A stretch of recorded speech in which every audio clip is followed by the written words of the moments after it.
আপনারা কি বাম দিকে যাবেন? কোন দিকে যাওয়া লাগবে? ডান দিক। কয় হাত দেয় ডান দিকে দেওয়া লাগবে? কয় হাত দেয়? এক হাত দিয়ে হবে না। এ হাতের থাকবে ব্যালট, এ হাতের থাকবে সিল। তিন দিকে সালাই, একদিকে দুয়ার।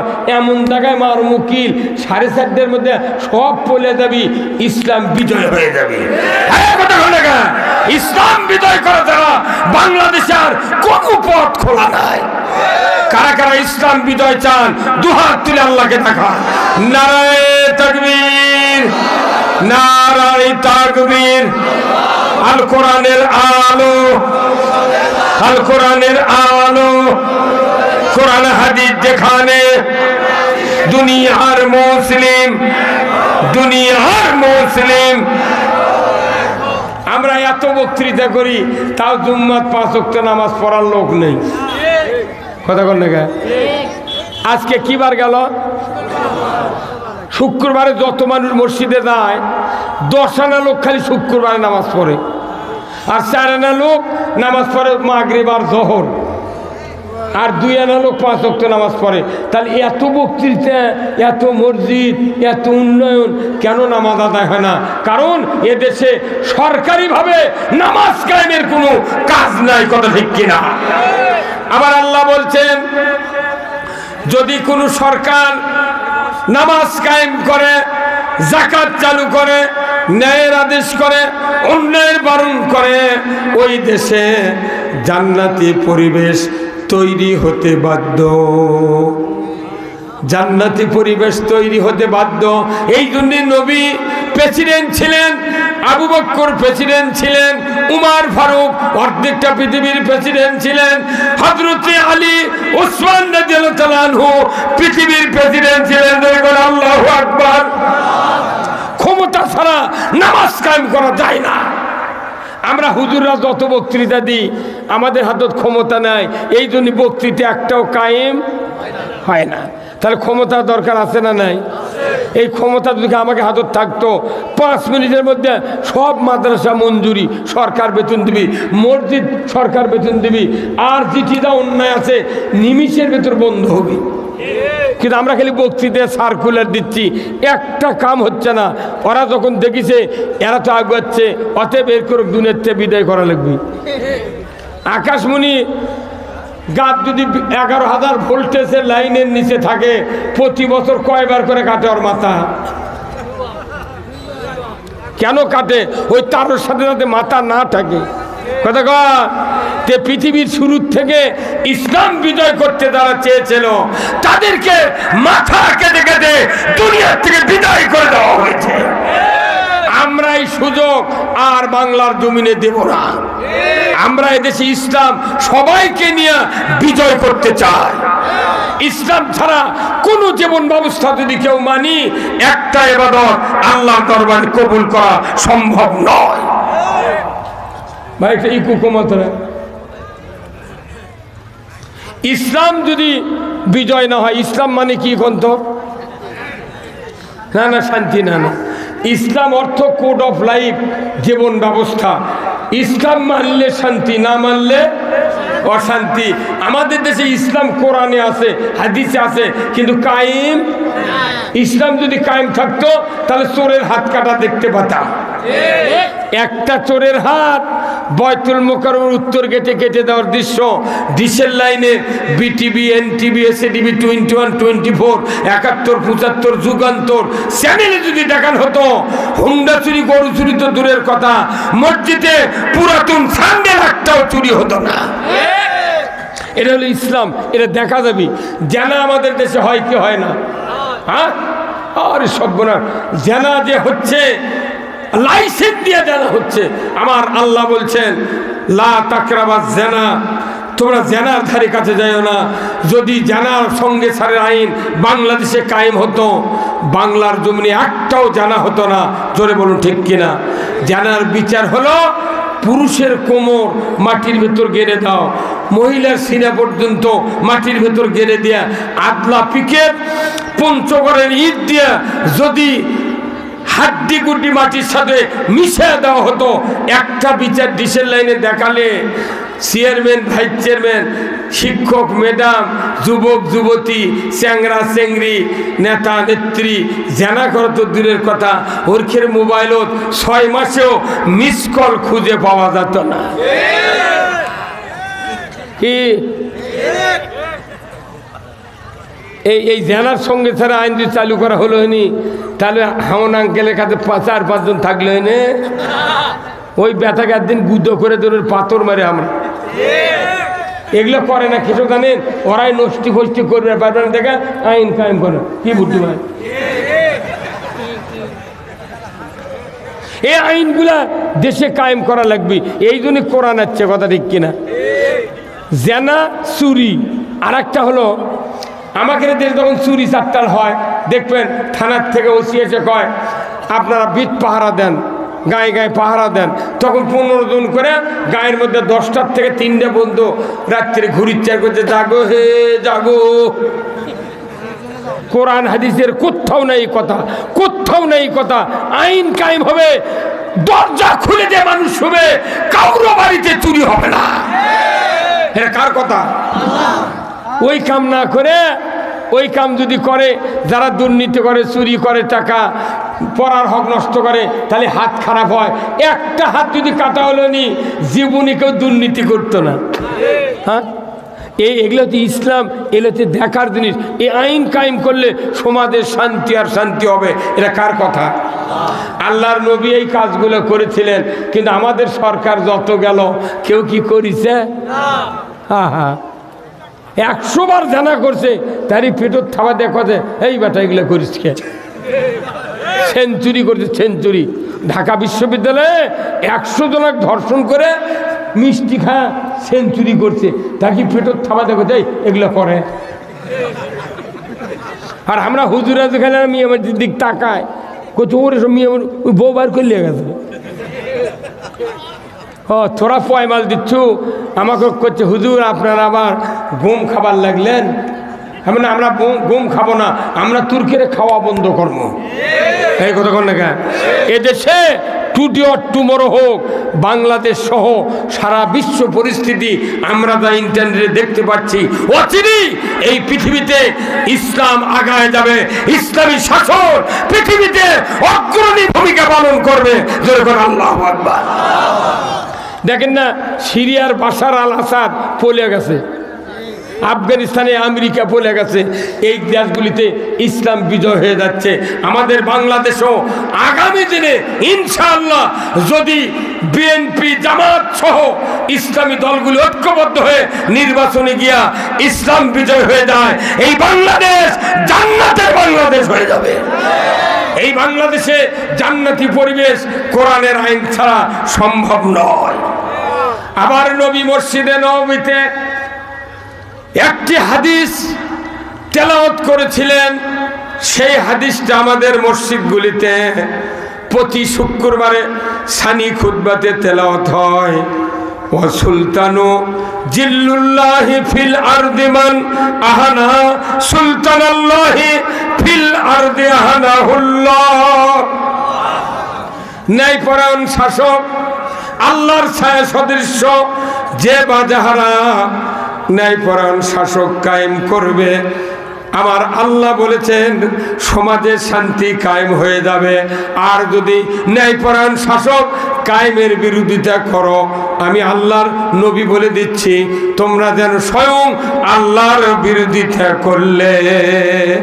আজও বাংলাদেশে যত মানুষ কোরআনের আইন কায়েমের বিরোধিতা করবে, আমার নবী বলেছেন তারা আল্লাহর বিরোধিতা করলো। জেনে শুনে আমার ভাইয়েরা, জিন্দিগিতে ন্যায়পরায়ণ শাসক কায়েমের কোনোদিন বিরোধিতা করবেন না, আমরাও করব না। এদেশে যদি ইসলাম বিজয় হয়, আমার দেশের মহিলা, হিন্দু, বৌদ্ধ, খ্রিস্টান, পুরুষ, মুসলমান কোন ধর্মের লোকের সারেনার ক্ষতি হবে না, বাংলাদেশে শান্তি কায়েম হয়ে যাবে। জোরে কন্যা আল্লাহু আকবার। এই শান্তি আমরা চোখে দেখতে চাই। মদিনার সাহাবীরা এই শান্তি চোখে দেখেছিলেন, যার কারণে 30 বছর ওই খেলাফত কায়েম ছিল। আজকে বাংলাদেশে যদি একটাবার ইসলাম বিজয় করতে পারতাম, বাংলাদেশের ইমানদারগুলিকে নিয়ে আল্লাহর ইজ্জতের কসম এই বাংলাদেশে এমন সোনার সূর্য উদিত হতো, কিয়ামত পর্যন্ত মুসলমান যদি ঐক্যবদ্ধ থাকতো, এদেশের মাটিতে ইসলাম ছাড়া অন্য কোনো মতবাদ কায়েম হতো না। শুধু একটাই বাধা, আমাদের জনগণ ঐক্যবদ্ধভাবে ইসলামকে গ্রহণ করি না। আল্লাহ রসুলের শিখানো পথ, হযরত উমর ফারুক রাদিয়াল্লাহু তাআলা আনহু, উনি যখন অর্ধেকটা পৃথিবীর বাদশা হলেন, উনি রাতের অন্ধকারে রাস্তায় রাস্তায় ঘুরে বেড়াচ্ছেন। একদিনের ঘটনা, মরুভূমির প্রান্তর দিয়ে উনি চলে যাচ্ছেন, দূরে একটা জঙ্গলের ভেতর দেখলেন একটা ঝুপড়ির মধ্যে টিমটিম করে আলো জ্বলছে। উমর ফারুক দৌড়ে চলে গেলেন ওই ঝুপড়ির নিকটে, জানালার কাছে দাঁড়িয়ে গেলেন। কিছুক্ষণ পর ভেতর থেকে একটা মহিলার গলার আর্তনাদের আওয়াজ উমর ফারুকের কানে চলে আসলো। কিছুক্ষণ পরে একজন যুবক বেদুইনের গলার আওয়াজ উমর ফারুকের কানে পৌঁছে গেল। উমর ফারুক বললেন, রে ঝুপড়ির মালিক বেদুইন, কি হয়েছে ঘরের ভেতরে? কেন তোমার এত আর্তনাদ? কেন তোমার এত কান্না? উমর ফারুকের কথা শুনে বেদুইন বলল, পথিক আপনি চলে যান, আপনার কোনো শোনার দরকার নাই, আমাদের দুঃখ কষ্ট যা হয় হয়ে যাক। উমর ফারুক বললেন, বেদুইন শোনো না, তোমার কি কষ্ট আমাকে যদি একটু বলতে পারতে, তোমার কষ্টের লাঘবের জন্য আমি চেষ্টা করতাম। সাথে সাথে ওই পথিক, ওই বেদুইন যুবকটি পথিককে বললেন, ও পথিক আপনি শুনুন, আমার ঘরে একজন স্ত্রী, আমার নব প্রসূতি স্ত্রী, কেবল নতুন প্রসব বেদনা উঠেছে, ওই এত যন্ত্রণা উপভোগ করছে, যন্ত্রণার কারণে আমার স্ত্রী কাঁদে, এখানে কোনো মহিলা নাই তার সাহায্য করার জন্য, আমি তার দুঃখ কষ্ট দেখে আমি কাঁদি। ও পথিক আমার ঘরের এই দুরবস্থা। সাথে সাথে উমর ফারুক আর দেরি করলেন না, বাড়িতে দৌড়ে গিয়ে বললেন, ও গো ফানের স্ত্রী ওঠো, তাড়াতাড়ি করে ওঠো, তুমি শুকান কিছু নতুন পুরাতন কাপড় নাও, আমি বাইতুল মল থেকে কিছু খাদ্য খোরাক নেই, গমের আটা, জবের আটা, খুরমা, খেজুর, জয়তুনের তেল, আদা, রসুন, পেঁয়াজ নেই, চলো না আমরা যাবই বেদুইনের ঘরের ভেতরে। দুইজন স্বামী স্ত্রী মরুভূমির পথ ধরলেন, মাঝখানে গিয়া বললেন, ও গো পানের স্ত্রী, খবরদার খবরদার, আমি যে খলিফা, তুমি যে খলিফার স্ত্রী, ওই বেদুইনকে তুমি পরিচয় দেবে না, কোনো আমাদের কথা বলবে না। কেন আল্লাহর নবীর সাহাবী উমর ফারুক বেদুইনকে বললেন, হে বেদুইন তুমি বাড়ি থেকে বেরিয়ে যাও, একজন মহিলা এনেছি তোমার স্ত্রীর হেল্প করার জন্য, সাহায্য করার জন্য। সাথে সাথে বেদুইন বাহিরে গেল, উমর ফারুকের স্ত্রী ভেতরে ঢুকলেন। শিক্ষিত হাতের স্পর্শে সন্তান ডেলিভারি হয়ে গেল, এত সুন্দর ফুটফুটে চাঁদের মতো সন্তান। উমর ফারুকের স্ত্রী দেখি চিৎকার করে বললেন, রে বেদুইন, রে বেদুইন, তুমি খলিফাকে সংবাদ দাও, তোমার স্ত্রী গর্ভ থেকে একটা পুত্র সন্তান জন্ম নিয়েছে। এইবার বেদুইন খলিফার কথা শোনা মাত্রই কলিজার ভিতরে ভূমিকম্প শুরু হয়ে গেছে। আমাদের বাংলাদেশের খলিফা মানে কেসি ফিতা দিয়ে তারা কাপড় কাটে, ধরে বলুন ঠিক কিনা? আর সৌদির খলিফা মানে উমর ইবনুল খাত্তাব। বেদুইন বুঝতে পেরেছে খলিফা মানে উমর। এত গভীর রাত্রে তোমার এই কাজ করেছেন, সর্বনাশ। আমি প্রতীক ভেবে উমরকেই খবর দিয়েছি, হায় সর্বনাশ। দৌড়ে চলে গেলেন বাহিরে, বললেন, খলিফা আপনি কোথায়? একটা খুরমা খেজুরের গাছের নিচে দাঁড়িয়ে। খলিফা উমর বললেন, আমি এই জায়গায়। এইবার বেদুইন উমর ফারুকের মুখের কাছে মুখ লাগায় দিয়ে বললেন, দেখলেন বাস্তবিকই উমর ফারুক পায়ের উপর লুটিয়ে পড়ে উমরকে বলছেন, ওগো আমিরুল মুমিনিন, আমি ভুল করেছি আপনাকে আমার বাড়ির তথ্য দেয়া। ও আমিরুল মুমিনিন, আমি ভুল করেছি, আপনি দয়া করে আমাকে মাফ করুন, এই খবর আপনাকে দেওয়া আমার ঠিক হয় নাই। পায়ের উপর লুটিয়ে পড়ে গড়াগড়ি কাঁদে আর খলিফার কাছে মাফ চায়। আমিরুল মুমিনিন ওই বেদুইন বেদুইন ইহুদির ছেলেকে বুকের সাথে জড়িয়ে ধরে উনি বলতে লাগলেন, রে বেদুইন, কোনো জাতি বলে হিংসা নাই, কোনো ক্রোধ নাই, কোনো হেলাস ঠেলাস নাই আমার কাছে। এটা নবীর শিক্ষা, ইসলামের শিক্ষা, এটা দিন, এটা ধর্ম, এটা জাতির সেবার জন্য আল্লাহ আমাকে দায়িত্ব দিয়েছেন। তবে শোনো রে ও বেদুইন, তোমার কষ্ট শুরু হওয়ার আগে আমি খবর দিতে পাই নাই, তোমাকে সাহায্যের হাত বাড়ায় দিতে পারি নাই। এই জন্য আমার যে অপরাধ হয়েছে, কিয়ামতের দিন আমাকে আসামির কাঠগড়ায় দাঁড়াতে হবে। দয়া করে তুমি আমাকে মাফ করে দাও। উল্টা মাফ চাচ্ছে সরকার। আর এখন সরকার হাজার হাজার মানুষ মারে, তাও কয় না এখনো বাংলাদেশ ভালো হয়নি, আরো মারো। কি কথা কন না, কি তেলবাজি করে, আরো মারো। শেখ হাসিনা পাম দিতে দিতে হজরত শেখ হাসিনা কছে, এই কথা কন না। এই ইয়া বাগমারা হুজুর 15 আগস্টের মিলাদের দাওয়াত দিছে, দিয়া ওই হুজুর কথা তুমি এক বঙ্গবন্ধুর পরিবারের জন্য দোয়া করো। ওই ব্যাখ্যা হুজুর করছে কি, মাবুদ বঙ্গবন্ধুকে যারা সপরিবারে হত্যা করেছে তাদেরকে জান্নাতুল ফেরদৌস দিয়ে দাও। কি বদমাইশ রে, আমার মতো লোক থাকলে খুঁজেই পড়তে নই, বদমাইশ। রৌমারীর শিক্ষামন্ত্রী প্রতিমন্ত্রী উনি মোনাজাতে বলছেন, আল্লাহ বঙ্গবন্ধুকে জাহান্নামের সর্বোচ্চ স্থানে জায়গা দাও। এগুলো দোয়া দিয়ে তোরা করলো, এগুলো যদি কবুল হয়ে যায় আমাদের কোনো দোষ আছে? কত কোনে গা। আবার শেখ হাসিনা এই সরকারের থেকে বিদায়ের 2-3 মাস আগে কছে, আমার দলের লোকেরা আপনারা একটু আল্লাহ আল্লাহ করেন, আপনারা আল্লাহর কাছে দোয়া করেন, আল্লাহ জানি বাংলাদেশ খুনি আর জালেমের হাত থেকে বাঁচায়।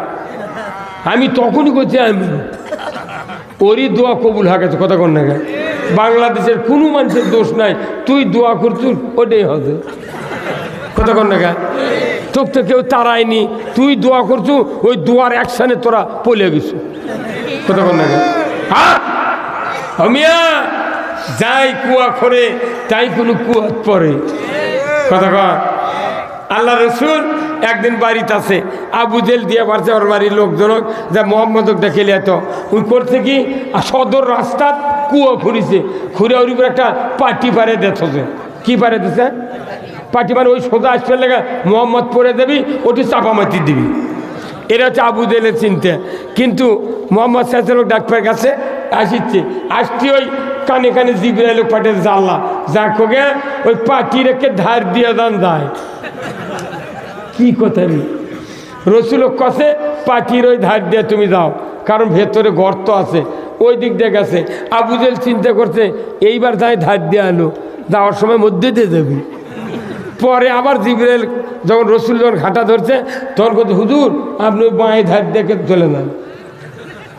ওই পরেনি তখন ওই লোকেরা করছে যে কি জন্যে ডাকিছিলেন মোহাম্মদক, কোনো তো কাম করলেন না। করছে পারে যা ডাকো শোনো, কি করছিলেন? করছি এটি গর্ত খুঁড়েছি, মনে করতেন সোজা আসবি, ওটি পরে দেবে। তখন ওই ওর লোকেরা করছে, নেতা তাহলে কিভাবে পড়ে গেল তুমি না দেখাও। ওই যে একটা বাঘ আর একটা শিয়াল কর্তীরা কারসিরা ওই গুঁজি দিয়ে চলে গেছে। বাঘ আবার ওর উপর উঠে বসে আছে, হুট করে পায়ের ভর লেগে গুঁজি গেছে পড়ে, কিন্তু ওর নিষ্কের তবিল চাকাতে শিবের মধ্যে ঢুকিছে। কত কোন রে যখন ঢুকিছে একটা গরিব ফকির মানুষ আসে ওই মধ্যে যাচ্ছে, তখন ফকির ডাক দিছে, ও বুড়া বেটা এটি আসো, তো এটি আসো, আমাকে না বাঁচাও। তোর কি হচ্ছে? বলছি দেখো আমি কি বিপদত পড়ছি। তখন ফকির আবার ওই গুঁজি লিয়া কুড়াল দিয়ে বাড়ি মারছে, ওই বার হয়ে গেছে, বার হয়ে নামেই করছে তো খামু। তখন বুড়া কথা, বাবা এখন দুপুরের সময় বারে আমি ভাত খাইনি, এনা খাওয়া দাওয়া করি, আর একটা বিচারক আমি ডাকি, তুই খাবু খা, আমার আপত্তি নেই। তো কোথায় বিচার কে করবি? কোথায় একটা শিয়াল পণ্ডিত ডাক দি। শিয়াল পণ্ডিত ডাকতেছে, তখন বিচার করছে, এই কি হচ্ছে? ফকির করছে এই ঘটনা ছিল, আমি ওকে ছাড়ে দিছি, তুই এখন আমাকে খাবি। তো শিয়াল করছে শোন, এর বিচারের রায় এত সহজে দেওয়া যাবে না, উনি কীভাবে আটকে আসছিল আগে অঙ্কে দেখা লাগবে। কথা কনে রে। তখন ওই বাঘক কষে তুমি আবার ওঠো, কিভাবে আটকে গেছিল সেটা আগে আমি দেখি। বাঘ উঠে বসছে, তবিল ওর মধ্যে গেছে, ওই খিল দিতে ফাইলে আবার আটকে গেছে। তখন ফকির করছে 2 থাপ্পড় দে, শিয়াল করছে তো কথা কর। সে আবু জাহেল করছে নেতারা যে তুমি কিভাবে ফেলে দিবে চাইছিলে, আমাকে ওখানে দেখাও কি বিপদ ফেলে দিচ্ছে দেখেন।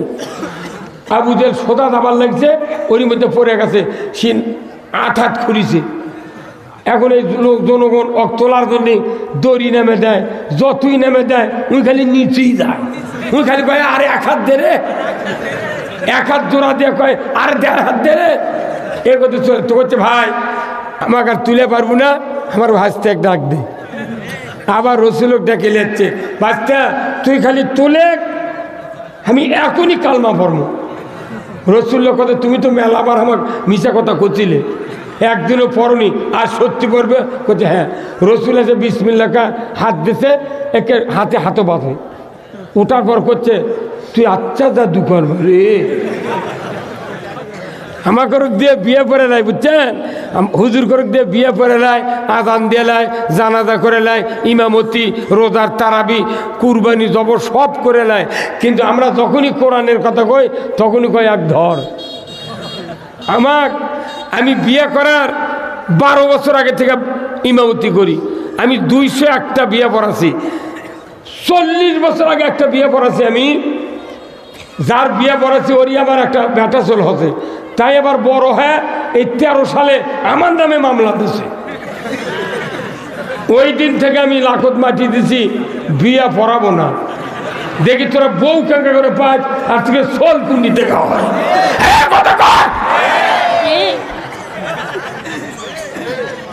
আমার করুক দিয়ে বিয়ে করে নিবি, আমার ওরকের সোল বল আমার করুক মামলা দিবি। আর মামলা হচ্ছে, ডক্টর ইউনূস বলছে বাংলাদেশ সংস্কার ছাড়া এদেশে কোনো নির্বাচন হবে না, নির্বাচন হবে না। আজকে দেশের ভাব আল্লাহ তাআলা অনেক পরিবর্তন করে দিয়েছে। আমার মতো মানুষ 47-46 বছরের বক্তৃতা করি ভাই, 15টা মামলা দিয়ে 32 লাখ টাকা খরচ করে হাইকোর্ট থেকে মামলা জামিন নিয়ে যাচ্ছি। তাও এলাকার লোক কয় না হয় জেল খাটে সুন্নত, তে তোক মাই করে দিয়ে থুয়ে আসবো, চরে এত বড় সুন্নত বাদ দেবো কে? 5 দিন থাকলে বোক মা করে রাখবো। হে কথা কন না, কোথায় মুসলমান? লক্ষ লক্ষ টাকা বাংলাদেশে বিএনপি জামাতের বাড়ির থেকে নামিয়ে দিয়েছে, কথা দেখছি না। আমরা এই মামলার বাংলাদেশে দেখতে চাই না, আমরা দুর্নীতি দেখতে চাই না, আমরা সুদ দেখতে চাই না, চুরি দেখতে চাই না, দুর্নীতি দেখতে চাই না। দুর্নীতিমুক্ত বাংলাদেশ গড়তে চাইলে এই মসজিদগুলিতে কোরআনের কথা, কোরআনের আইনের কথা ইমামদেরকে বলতে হবে, কথা ঠিক কিনা? কি সবাই বলতে পারবেন? কারা কারা পারবেন? 2 হাত তুলে দেখা। লিল্লাহি তাকবীর, নারে তাকবীর। কোরআনের আইন ছাড়া এই পৃথিবীতে বাঁচা যাবে না। তাই আসুন, এই কোরআন আলোচনার জন্য সবচেয়ে দামি জায়গা। আপনাদের কাছে আমি অনুরোধ করব, যারা আছেন এই মসজিদের জন্য একটু অর্থ দেন, টাকা দেন। আমার রিফাতুল্লাহ ভাই, সিফাতুল্লাহ ভাই অনেকবার আমাকে বলেছেন হুজুর শেষ সময় একটু কালেকশন করে দিবেন। একটু আপনাদের কাছে রুমাল গিয়েছিল, অনেকেই দেন নাই।